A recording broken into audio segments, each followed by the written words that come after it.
Hi, this is Mobile Network Comparison. Hopefully you've been enjoying our countdown of the top 10 tech stories of 2013 over the last couple of weeks.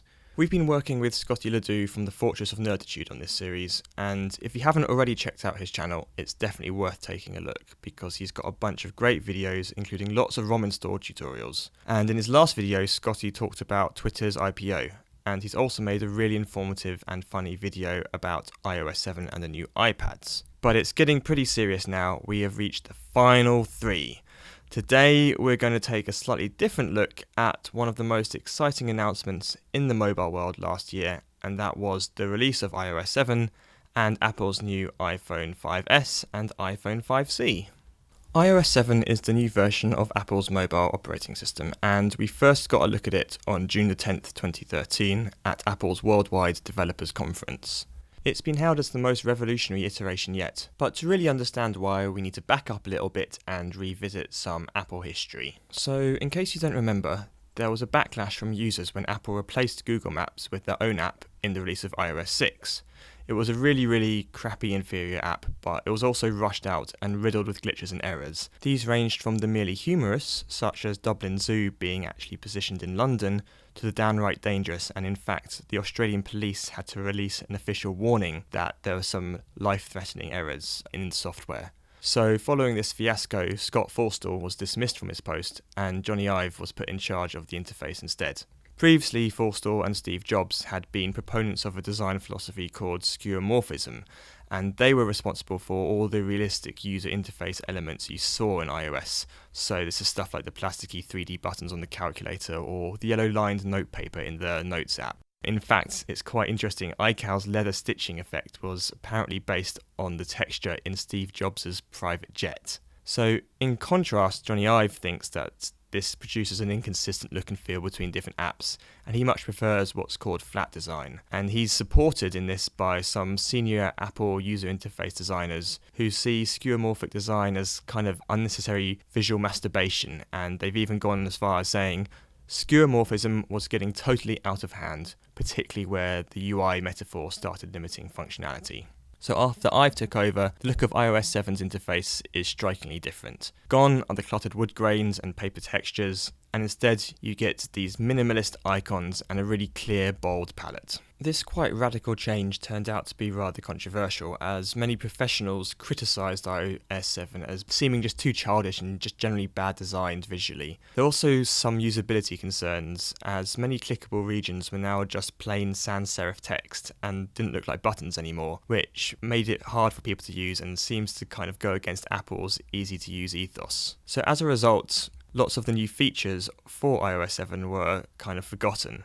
But in actual fact, there wasn't that much functionality added to the core apps, and its few enhancements that were packed in were a usable control center, tweaks to the camera app, a quite big improvement on the multitasking ability, and adding more notifications, and of course this nifty faux 3D parallax effect you see with the icons in the background. Of course, the Safari web browser also got a long-awaited ability to have more than 8 tabs open at once, thank goodness. But iOS 7 was just the beginning of Apple's big news last year, and the new handsets were the real big draw.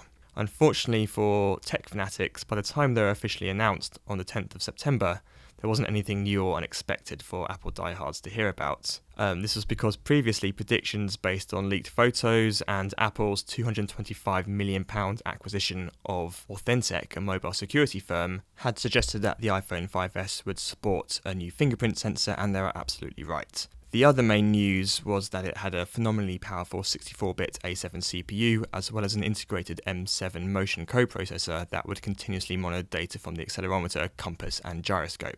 So, not too much exciting new, but still a pretty solid new addition to the iPhone series. There were also slight improvements to the camera hardware, but what seemed to really get people most excited was the new gold, or as Apple are calling it, champagne colour option.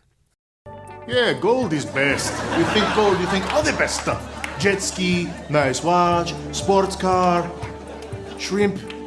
It's not regular iPhone, it's gold! The other new handset was the iPhone 5C, which effectively is just a rebranded iPhone 5 with a new plastic shell. It seems aimed at shaking off the top-end reputation and big spending sort of feel of the iPhone brands to be more appealing, especially in the emerging markets. However, the price still seems really high. It's £469 or $549 for the 16GB version, and even steeper at £549 and $649 for the 32GB version. Most analysts found this pretty disappointing that they didn't manage to get it below the £300 price point, especially as we know that the parts list, Apple makes about 100% profit just on the hardware at these prices, so they could certainly afford to go a little bit lower. But anyway, so both phones were released on the 20th of September last year, with the official public release of the iOS 7 software 2 days earlier on the 18th.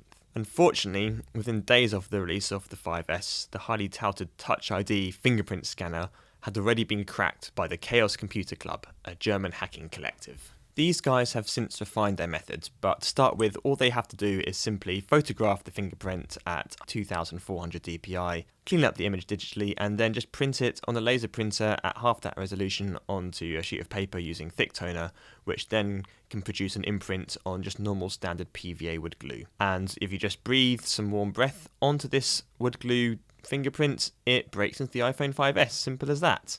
Of course, despite this, the sales of both phones has been really, really impressive. Within just days of the launch, Apple reported that they'd shifted almost 10 million iPhones, which was a new sales record for them, and so just another successful iPhone launch for Apple. The only downside really is how the 5C has performed rather poorly compared to the 5S, and this is even despite Apple artificially constricting the supply of the 5S.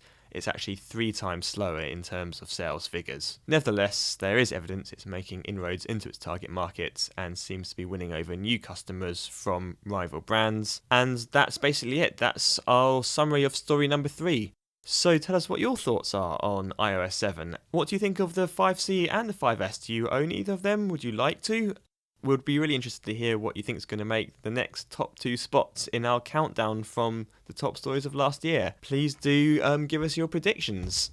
And in general, just thanks so much for watching. If you've made it this far, we've got some really exciting news to tell you. So in February next month, Mobile Network Comparison will be running an extra special giveaway. This is going to be pretty exciting, and this deliberately blurry footage you're seeing right now is a bit of an obvious clue, so see if you can work out what we've got up for grabs, and make sure you've subscribed to the channel so you don't miss out on our next story in the 2013 countdown, and to ensure you're the first to hear about how you enter to win this mystery item.